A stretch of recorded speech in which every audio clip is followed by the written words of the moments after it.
Hai guys, selamat datang di my channel yang membahas tentang histori atau sejarah yang bermaksud untuk memberikan informasi. Semoga channelnya tidak sepi karena ceritanya sedikit mengedukasi. Sebelum kita lanjut, jangan lupa share, like, and subscribe ya. Dan jangan lupa pula nyalakan tombol loncengnya biar tidak ketinggalan info menarik lainnya. Selamat menyaksikan.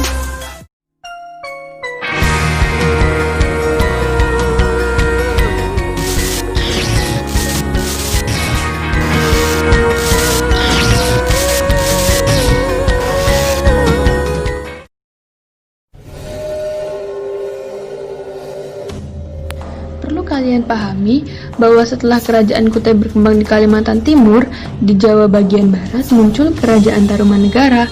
Kerajaan ini terletak tidak jauh dari pantai Jawa bagian barat, maksudnya pantai utara ya. Berdasarkan prasasti-prasasti yang ditemukan, letak pusat kerajaan Tarumanegara diperkirakan berada di antara Sungai Citarum dan Cisadane. Kalau mengingat namanya Tarumanegara dan kata Taruma, mungkin berkaitan dengan kata tarum yang artinya nila. Kata tarum dipakai sebagai nama sebuah sungai di Jawa Barat, yakni Sungai Citarum. Mungkin juga letak Tarumanegara dekat dengan aliran Sungai Citarum. Kemudian, berdasarkan prasasti Tunggu, Purbacakara memperkirakan pusatnya ada di daerah Bekasi.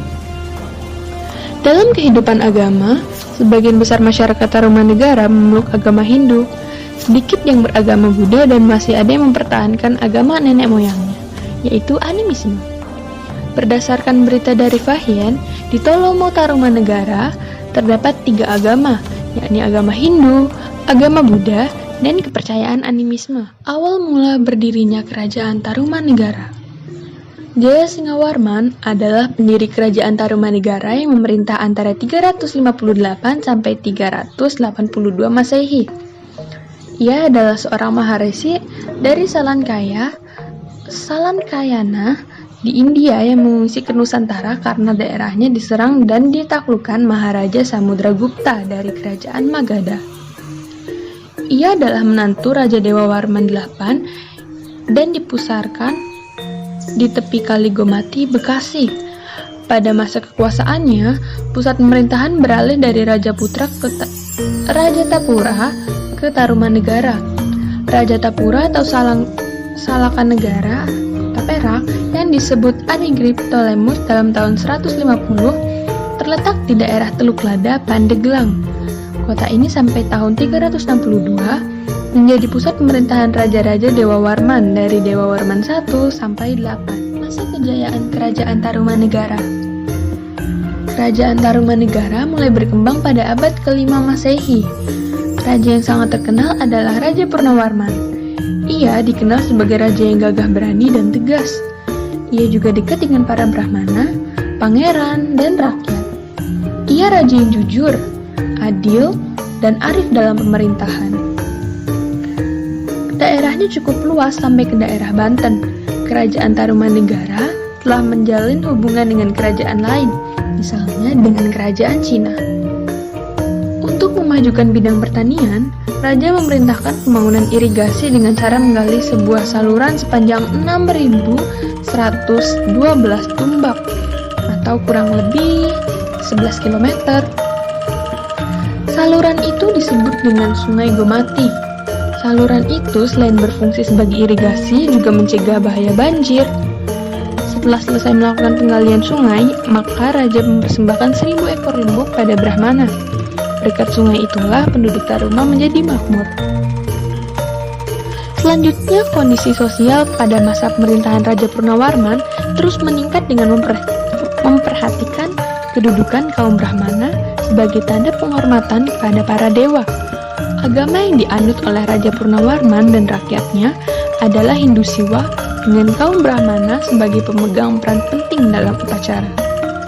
Sikap toleransi beragama pada masa ini cukup tinggi, dibuktikan dengan adanya agama Buddha dan agama nenek moyang, yaitu animisme.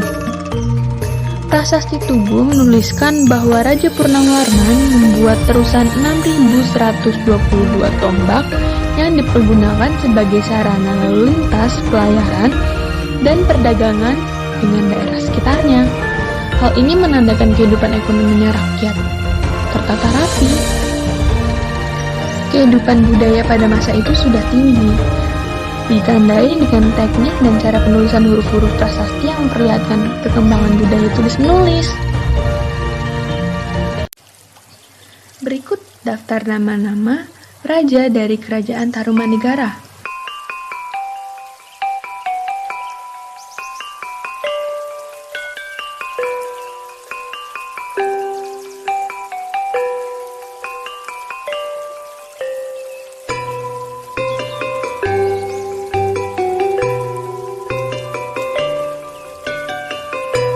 Runtuhnya Kerajaan Tarumanegara.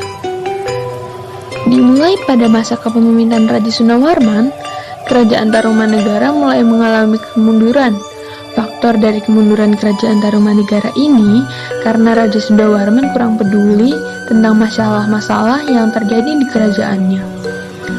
Lalu raja sebelumnya memberi otonomi kepada raja bawahan yang menyebabkan raja-raja bawahan merasa tidak diawasi dan tidak dilindungi karena kurangnya hubungan dan pengawasan yang baik dari raja sebelumnya.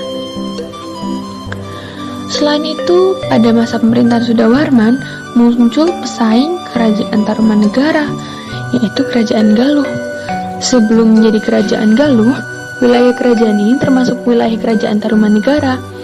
Kerajaan Galuh ini didirikan oleh Wratikan Dayun, cucu dari Kertawarman, Raja ke-8 Tarumanegara.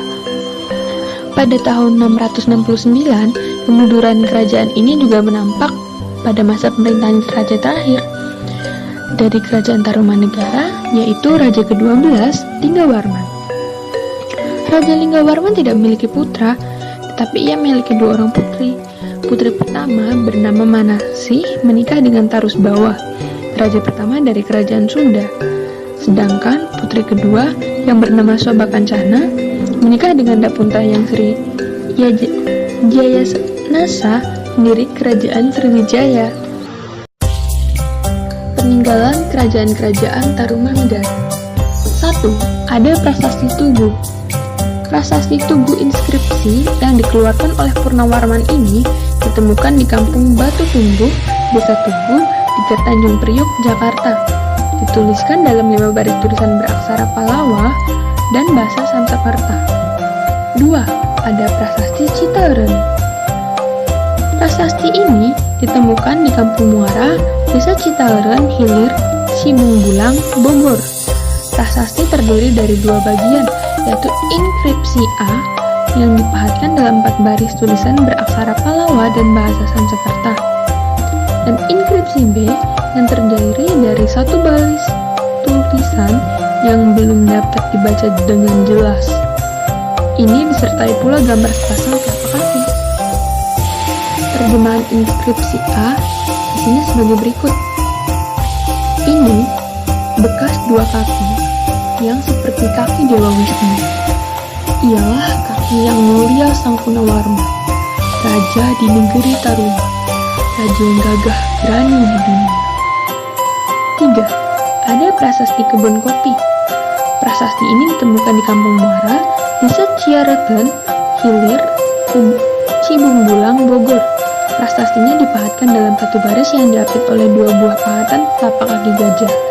Isinya sebagai berikut.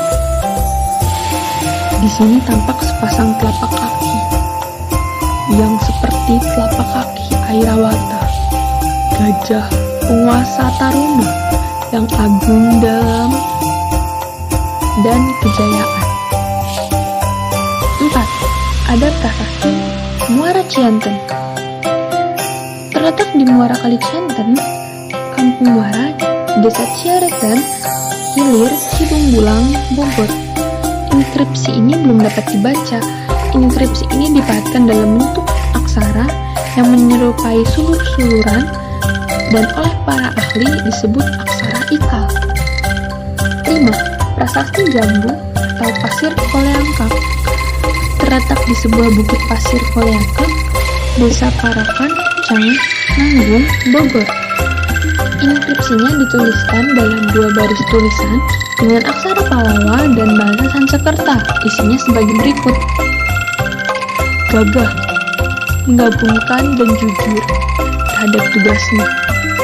Adalah pemimpin manusia yang tiada taranya, yang termasyhur Sri Purnawarman yang sekali waktu memerintah di Tarumanegara, yang batu zirahnya yang terkenal tiada dapat ditembus senjata musuh. Ini adalah sepasang telapak kakinya yang senantiasa berhasil menggempur musuh, hormat pada para pangeran, tetapi merupakan duri dalam daging musuh-musuhnya.